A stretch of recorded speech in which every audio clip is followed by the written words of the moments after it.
Napangiti ako nang maramdaman ang malamig na ihip ng hangin sa mukha ko. Maliban sa paghampas ng tubig, rinig ko rin ang sigaw ni Myra. Si Myra ang dalagang kinuha ni Denise para mag-alaga sa akin habang nandito ako.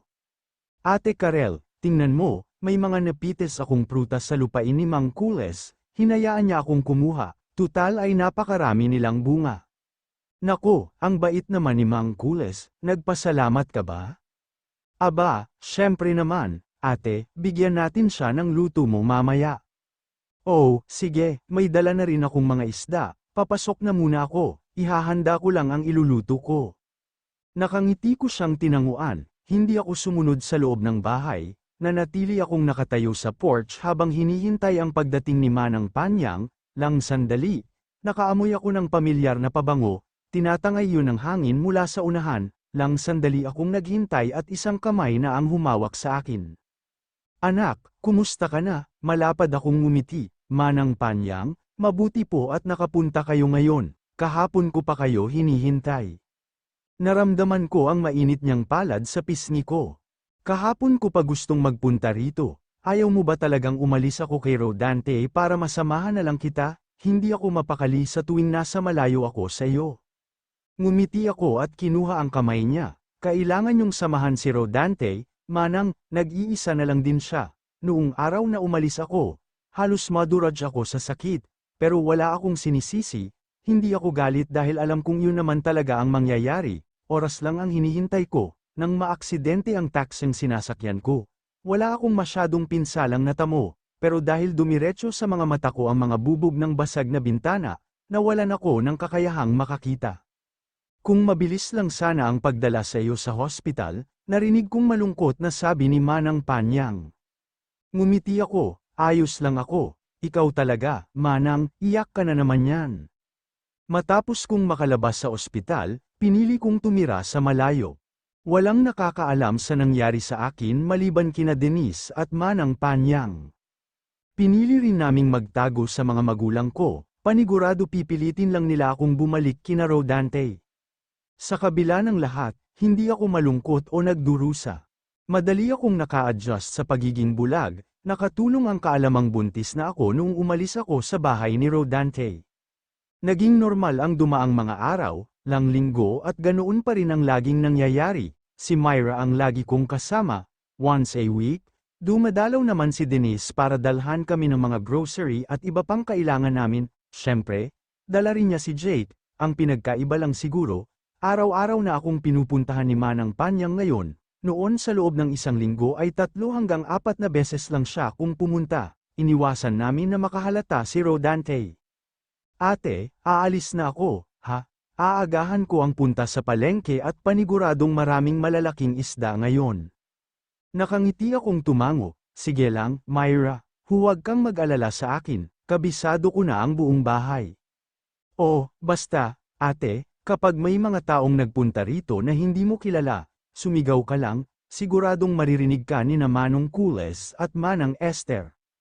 Huwag ka nang mag-alala sa akin, narinig ko ang mga yapak niyang palabas ng pinto, sumunod ako hanggang sa unti-unting makalayo at mawala ang ingay ng bawat hakbang niya.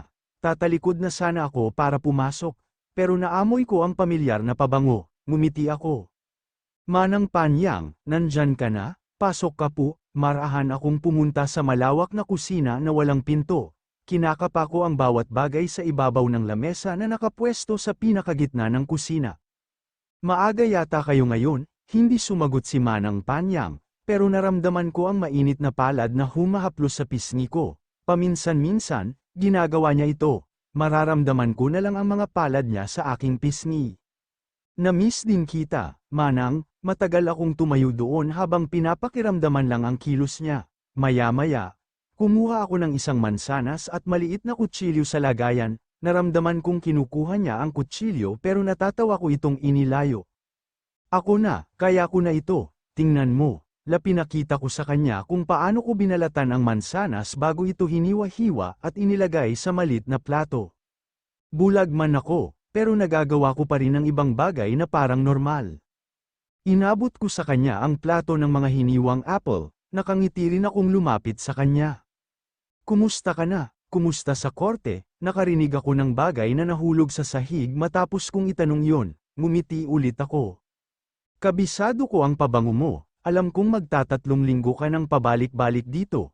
Minsan, ikaw lang ang pumupunta at hindi kasama si Manang Panyang, kagaya ngayon, tama. Katahimikan, hindi ko alam ang nangyayari kapag wala akong naririnig. Nilapag ko ang plato sa mesa at inabot sa kanya ang kamay ko. Napasinghap ako nang bigla siyang yamakap sa akin, mahigpit na yakap, naramdaman ko na lang ang pag-alog ng mga balikat niya. At narinig ang impit niyang mga pag-iyak, ngumiti ako. May naaalala ka na raw, Rodante? Mayroon na asawa ko. Baka nakakalimutan mo, ikaw ang dahilan kung bakit nakunan ang kapatid ko, lako rin ang rason ng pagdurusa niya. Denise, no, Nearman, my sister suffered and still suffering because of him, at ngayon, pupunta siya rito para hingi ng kamay ni Karel, unbelievable. Huminga ako ng malalim habang nakaupo sa sofa at pinakikinggan lang ang pag-uusap ni na Denise, Normam, at si Rodante. Alam kong malaking kasalanan ang nagawa ko sa asawa ko, that's why I'm here and asking for a second chance. Nang ganoon na lang, what do you want me to do? Napansin ko ang inis sa boses ni Rodante, talagang bumalik na nga ang alaala niya, mainitan na kasi ang ulo niya, ganitong-ganito ang ugali niya noon bago pa siya mawalan ng alaala. The nerve, Denise, calm down, baka sumama na naman ang pakiramdam mo. Hindi ako papayag, tumaas ang boses ni Denise, sis, huminahon ka. Karel, don't tell me magpapauto ka sa lalaking yan, pagbibigyan mo siya, tandaan mo ang mga ginawa niya sa'yo. Bamaling ako kay Rodante nang maramdaman kong hinawakan niya ang kamay ko. Si Karel pa rin ang magdedesisyon, sa ayaw at sa gusto mo, ang desisyon ni Karel ang susundin ko, narinig kong nagmura si Denise, sa halip na mag-alala, napangiti ako, I missed her cursing like this, ganito siya noong dalaga pa kami, mainitin ang ulo nito. Kaya siguro hindi sila magkasundo ni Rodante. Kung hindi mo nalaman na yang kabit mo ang samaga sa sayo, babalik ka kaya kay Care. Baka hanggang ngayon, pinagmamaltratuhan mo pa rin siya. Huminga ako ng malalim sa narinig. Kahapon, nalaman ko na si Mira pala ang bumunggo kay Rodante. Nakita kami nito noon at ang akala niya, nagkaayos na kami ni Rodante kaya binunggo niya ito gamit ang kotseng hiniram niya.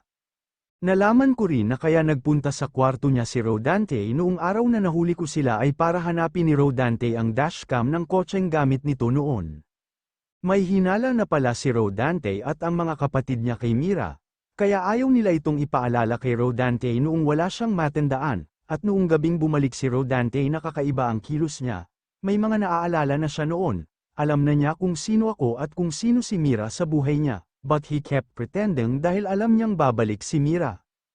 I want to take care of Carl, I just want to make it up to her. Sa ayaw at sa gusto mo, hindi ako aalis sa tabi niya. Narinig kong nagbuga ng hangin si Denise. Why? Nagi-guilty ka? Sino bang hindi? She's suffering because of me. Habang buhay kong pagsisisihan ang ginawa ko. Kung guilty lang, umalis ka na. Mas makakabawi ka sa kapatid ko kung malayo ka sa kanya. I can't, you can't, I can't stay away from her, not again. Mahinang pinisil ni Rodante ang kamay ko, sumunod ang marahang paghaplos ng mainit na palad sa aking pisngi. Especially now that she is pregnant, kahit hindi pa siya pumayag, hindi pa rin ako aalis, habang buhay akong mananatili sa tabi ng asawa ko. Asawa ko, nandito ka lang pala, kanina pa kita hinahanap. Narinig ko mula sa likuran si Rodante. Dahan-dahan akong lumingon habang nakaupo pa rin sa damuhan.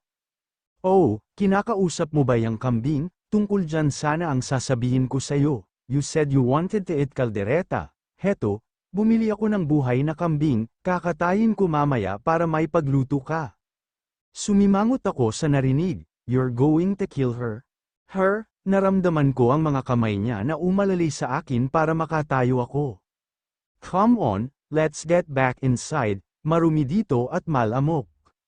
Sandali, nagpadyak ako ng mga paa. Binawi ko ang mga kamay kong hawak niya at pilit kinakapa ang kambing, nang maramdaman ko itong lumapit sa mga kamay ko. Agad akong naupo sa tabi nito. Please, let's not eat Ming, she sounds so scared. I don't wanna eat her.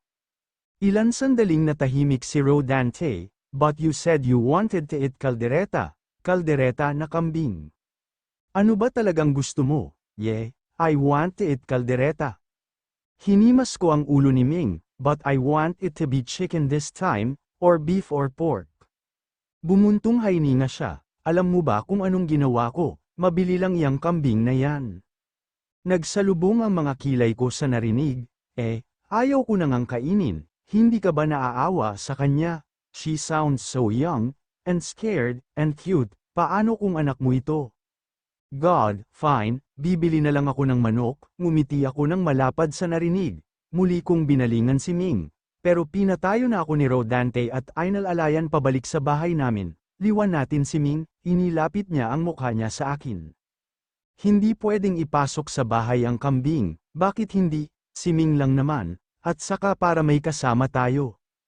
Tumawa lang siya bago ako hinalikan sa pisngi, hawak ang kamay ay pumasok na kami ng tuluyan sa bahay. Naupo ako sa stool sa harap ng hapag nang makapasok kami ng kusina.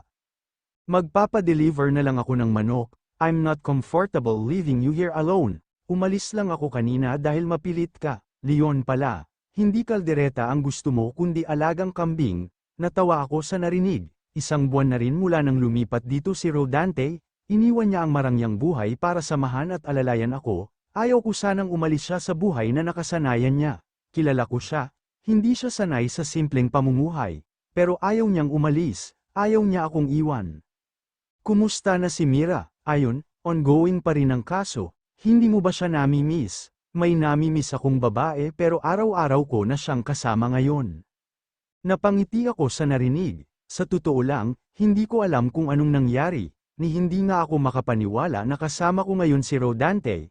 Kung noon na wala siyang maalala, hindi imposibleng mangyari ito, pero may alaala na siya ngayon, kaya hindi ko magawang paniwalaan na pinipili pa rin niyang makasama ako. You don't have to settle here for me, Rodante. I'll understand if you wanna leave and go back to your life. Narinig ko ang mga yapak niyang palapit sa akin. He took my hand and gently squeezed it. Ngumiti ako. Pareho tayong nalilito at hindi sigurado sa gusto natin. Siguro, nasanay lang tayo na magkasama. At baka nagagalit ka lang kay Mira kaya gusto mong nandito ka sa tabi ko. Totoo na pareho pa tayong nangangapa sa nararamdaman natin. Karel, sa tuwing nakikita kita, wala akong ibang naiisip kundi ang mga kasalanang nagawa ko sa iyo. Sinaktan kita. Nawala ang anak natin nang dahil sa akin, and to be honest, hindi ko alam kung makakabawi pa ako sa iyo. Pero tuwing naiisip ko na umalis at hayaan ka nang makamove on ng payapa, nahihirapan ako. I can't bring myself to leave you. I don't want to. Natigilan ako nang maramdaman na may isinusuot siyang singsing sa daliri ko. My heart started pounding louder. Rodante, let's figure everything out together, Karel. I want to fall more deeply in love with you. Will you marry me again, Karel? Nangilid ang mga luha sa pisngi ko. Rodante, mahihirapan ka lang sa akin, walang kasiguraduhan kung makakakita pa ako. I'd give you my eyes if you only let me. Nakahanda akong mabulag kung ang ibig sabihin noon. Makikita mo uli ang ganda ng mundo. And I'm not doing this because of guilt. Karel, gusto kong mabalik ang lahat sa dati, sa mga panahong mahal mo pa ako, kung alam ko lang na mamahalin kita ng ganito. God, I'm sorry, asawa ko. Aaminin kong nandito pa rin ang sakit sa lahat ng mga ginawa nila, at kung tatanungin ako sa gusto ko, ayaw ko nang bumalik sa dati, ayoko nang bumalik sa tabi niya, pero hindi ko rin kaya, isipin pa lang na tuluyan kaming maghihiwalay, nasasaktan pa rin ako. What if we get hurt again? I asked, almost like a whisper. Sisiguraduhin kong hindi ka na masasaktan. I'd rather take the pain than let you get hurt again. Ngumiti ako, magiging masama ba ako kung sa kabila ng mga nangyari, pipiliin kong magpatawad? Naramdaman ko ang pagyakap sa akin ni Rodante, ibinaon ko ang mukha ko sa malalapad niyang dibdib at umiyak. Siguro paraan na rin ng Diyos ang pagkakawala ng alaala ko para makita kung gaano kakahalaga sa buhay ko. Karel, I lost my memories back then, but I gained something more valuable. Gumanti ako ng yakap sa kanya. Walang kasiguraduhan kung hindi na ako masasaktan ulit kapag pinatawad ko si Rodante. Pero susugal ako, I know that God's plan is far greater than my fears, and I'm going to trust Him, for myself, and for my child. Pumapayag ako, bulong ko, kung mawala siya sa pagkakayakap sa akin at hinalikan ako sa mga lobby. Thank you. Asawa ko, muli niya akong hinalikan. Takot pero nangingibabaw ang tuwa sa puso ko. Pumapayag akong magpakasal muli kay Rodante. I'm going to marry my ex-husband, and this time, I hope it's gonna be a happy and peaceful marriage.